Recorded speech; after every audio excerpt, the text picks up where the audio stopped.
Hello, this is Brian Rowe with Mythic MTG Tech, doing a bit of a serious one today. I'm going over the basics of grading. What does NM, MP, SP, VG, EX, and Porter really mean? There are two basic systems for grading cards, and this adds to a lot of the confusion in the marketplace when people are buying cards. One of those is based on sports cards. NM, EX, VG, GP. The other one is based on trading card games and uses similar initials, NM, SP, LP, MP, HP, and D. Although honestly, those bottom two, B and D, sometimes they get intermixed between the two systems. Sports cards was a huge collecting phenomenon in the 80s and especially the 90s. People took these cards that had been around for a long time and started to collect them en masse. It created this huge bubble and a lot of money went into it. And when people are buying packs at $5 or even $10 a pack, they want a way to be able to tell the difference in quality of cards, even from cards that just came out of a pack. Sports cards were collected when individuals were young, but never really preserved until this 90s kind of sports cards bubble came about. And people were really excited about protecting the cards and keeping them as perfect as possible. On the other hand, trading card games were meant to be played. Magic the Gathering was the first of those, several other followed. The cards that you see in trading card games, as opposed to sports cards from the same time period, often have much more wear on them. So the trading card industry came up with their own grading system that takes into account that cards are played. Now, am I saying either of these systems are better or worse? No, I'm not making a judgment on either system. I'm just giving you a little bit of background on where these systems came from. One of the common misconceptions is that these systems are interchangeable, that they're really the same. This is not true at all. The systems are very different in the way that they look at cards. There are a lot of things that are acceptable in the lower ranges of the TCG system that would never be acceptable in the sports card system, or would give you very, very low grades. The reality is that near mint's pretty close in each, as we'll look at. EX can sometimes run into the near mint in the TCG system, but when you get down to the MP and HP, there's a lot more differentiation around cards that are played, cards that are shuffled, cards that have creases in them. When you get down to pour and damage, sometimes those are interchangeable, sometimes not. Sometimes damage is even something below pour, which we'll look at very closely. First thing, let's demystifize the acronyms or the letters here. NM stands for near mint, EX stands for excellent, VG stands for very good, G stands for good, and P stands for poor. Now these drive me nuts. I really, really do not like these systems. Why?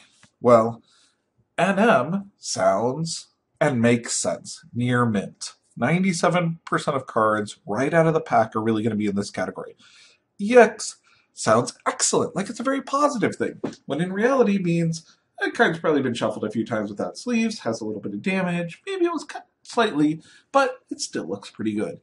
Very good sounds very positive. This is where we're getting into the negative cards, the cards that have actually seen significant play. And good sounds like it's a very positive thing, when really it means beat up. Might be sleeve legal, probably sleeve legal. In most systems, good means it's sleeve legal. It does not mean that it actually looks good. It means that it looks really bad. And poor means beat to hell, not tournament playable, the type of thing that you feel a little bit ashamed of how poorly it was treated. When we get into the TCG card system, I like the terms a little bit better. Near mint is still NM, but the others are a little more descriptive. Slight play and light play are often interchangeable. They mean there's been a little bit of play on the cards. Moderately played means that the card's been played a pretty good amount. HP means it's been played a lot, and poor means that it's in really rough shape, like this Tundra here. But no matter how much I talk about grading, one of the first questions people ask is, well, isn't this card mint? Where's the mint cards? Where are the perfect cards, packed fresh cards? 99% of all cards are not mint. Both of these grading systems really start at near mint. They're very close. Mint is a special category that is reserved for amazing looking cards. I may do another video on mint or graded cards, gem mint or pristine cards. There's two major systems, one of those being Beckett's and one of them being PSA. This is a whole nother level of detail that 99% of Magic players are never going to care about. And honestly, I don't like graded cards. I would rather have cards that you can shuffle and play. So I'm going to focus on the cards most of us are actually going to play with. Next, we're going to dive into the actual terms in the two big systems. I'm going to be using Card Kingdom and Star City Games because they're two of the largest retailers and they each use a different system. A lot of people ask me, why does one retailer use one system and another retailer use the other? It's entirely up to the retailer.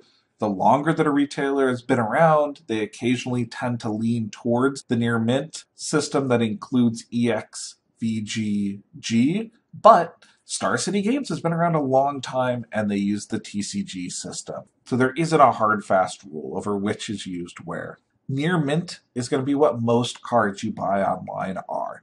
And this means that they're in very good shape, but they might have a slight amount of edge or corner wear.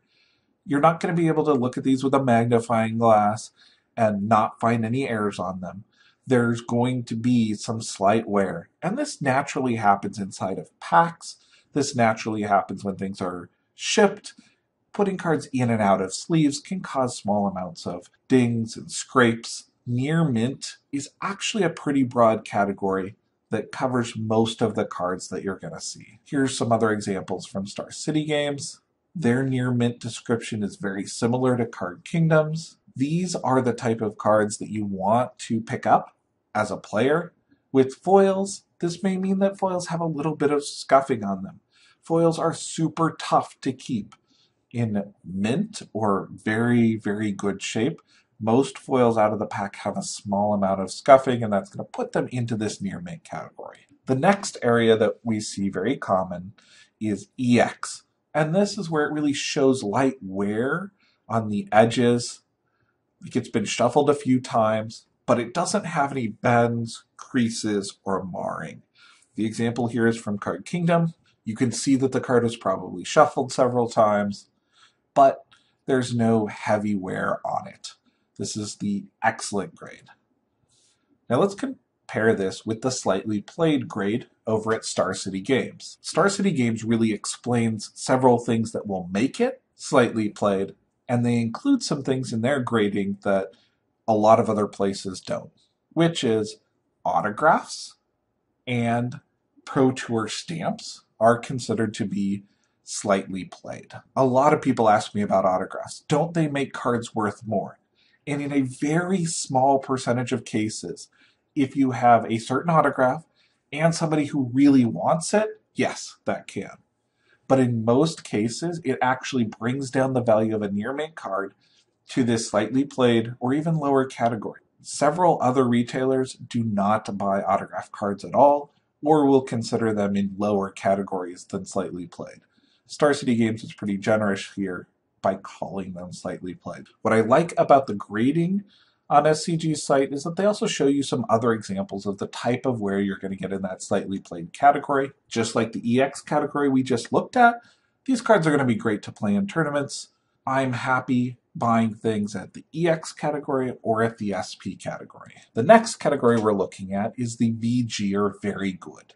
These are cards with moderate wear play, nicks on the edges, some whitening. It may also have a light bend that you notice upon close inspection. So this is very common for cards from the late 90s, those that were often played without sleeves.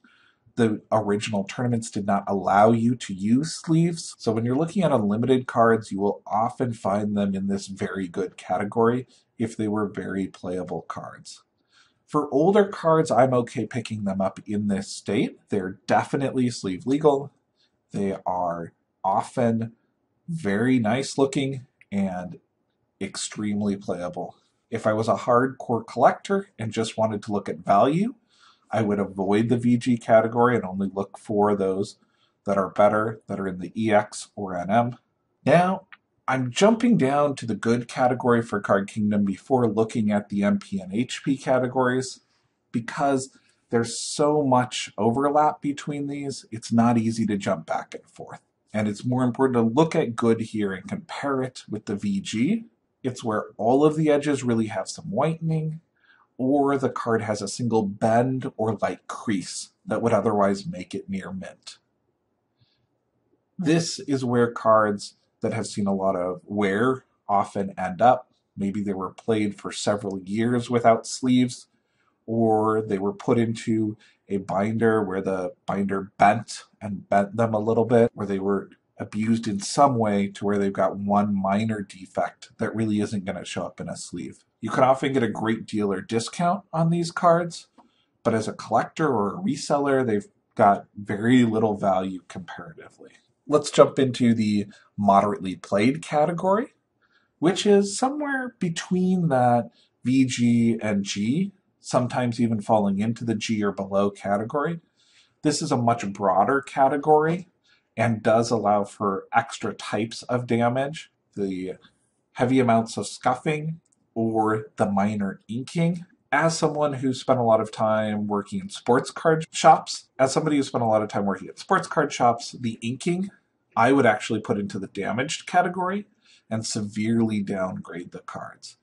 Cards with inking in any way are very, very difficult to resell. When there's this kind of damage, I think it's important to contact the seller and figure out exactly what the damage is before buying a card. Different types of damage have a different effect on the resellable nature. Whitening, moderate border wear, moderate corner wear, those are very easy, but inking, even minor inking, is very difficult to resell. Now, as a player, definitely okay picking up those cards as long as there's a significant discount on them because they are sleeve playable. The HP category is one that scares me both as a player and as a collector. These are cards that have seen some serious wear. The resale value on them is often very low. They occasionally have writing on them or serious bend marks or creases. This is a type of card that I would really want to see a scan of before picking up. If you want one for your cube or non-sanctioned to play, you can often get a really good discount picking up something that's in the HP category. HP, though, often translates to poor or damaged in other systems. People do tend to avoid these from an investment perspective, even if they're very rare cards. Now, there is a category that's below this called poor. Poor is really heavily beat cards. Take a second and try to guess what the asking price of this card is. This is a beta Tundra. There's no inking on it. There's no creases. It's just been seriously played. There's a little bit of what looks like shuffle crease towards the middle, though. The asking price on this is $1,400. One of the things that I like about ABU games in particular is they sell everything from graded cards all the way down to really beat to hell cards, but they're going to give you a picture, and there's a lot of range in poor. Let's look at the next card here. This one is also graded poor by them. This is a Black Lotus, significantly less wear on it. I would be much more comfortable with this card, and it clearly has a much higher value. One, because it's a Black Lotus, but also because the wear isn't that bad on it. This really points out that grading is an art, and there's a lot of variability in the grades that you'll see from different companies. The Tundra and the Black Lotus are both graded poor. I think it's accurate in both cases. What makes me happy as a buyer is seeing the pictures of what I'm looking at in those lower grades. The lowest grade out there is really damaged. It's where cards are heavily destroyed in some way. Usually there's still a complete card. This is a Bayou that I found over on eBay. I would not touch this for anywhere near the asking price because it is not sleeve legal. It is thoroughly destroyed. Yes, it's a very rare card. If I was to value this, I'd probably value this at about a half or a third. And as a player, I would always rather have a well-played, revised, that is sleeve legal, than something that is this heavily damaged. it still has a value. It's important to note that damaged cards do have a value, but that value is very low and the ability to sell them is very, very light. We've looked heavily at Card Kingdom's grading system, Star City Games grading system, and a little bit at ABU's grading system. I'm going to look at a few more here of the stores that I deal with on a regular basis. TCGPlayer is probably the most common site for getting prices. They've got a solid grading explanation online. Anybody who's going to buy or sell there needs to be very familiar with this. They replace SP with LP, and they use D or damaged for that poor category. Their examples are very well done. I would avoid anything in that D category without getting a scan from individuals. And the HP category is very, very broad. So I would ask for scans from individuals before buying an HP card. Your MP cards, I will occasionally pick up there, but 95% of the time I'm going to look for near mint or light played. And the grading categories there are very in line with what I see on other sites. ABU Games probably has the most extensive grading condition guide. It goes on for pages and pages. I don't have all of it listed here. If you want to learn more about grading, I definitely recommend taking a look at their guide as it has a lot of detail to it. CCG House out of Vancouver, Washington also has some solid examples of cards graded at different levels. One of the things that I like about this is that it explains the played category, that when you're looking at $10 cards, if it's not near mint, they're just going to mark it down to played. Maybe it will be in a little bit better shape. It might be light played. But when you're talking about inexpensive cards, most dealers will just knock them down because they would rather give somebody a card that looks a little better graded than a card that could be of a questionable grade. And that their mint category is reserved for vintage cards. That's the only place that it really matters. When you're talking about cards in the last 5 years, almost everybody is happy with near mint unless they are a hardcore grading individual. My golden rule for grading is when I'm unsure, just grade down. And the reason being is that there's a huge price jump when you go down, especially if you ever need to liquidate or spend time with buy lists. This is from Card Kingdom's buy list. Something moves from a VG to a G, you're looking at 25% difference.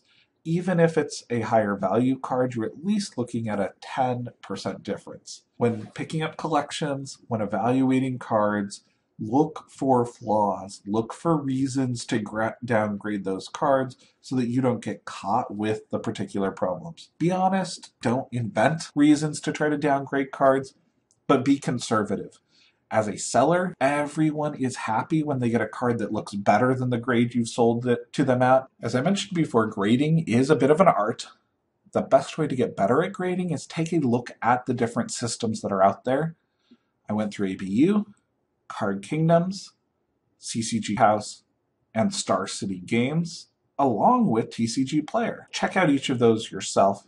And if you want to move up to the next level, check out the PSA 10-point grading scale. It's going to go into a lot more detail over the types of errors, problems, issues that you'll have with cards and what the impact is. It has a strong amount of examples for each of the different grades.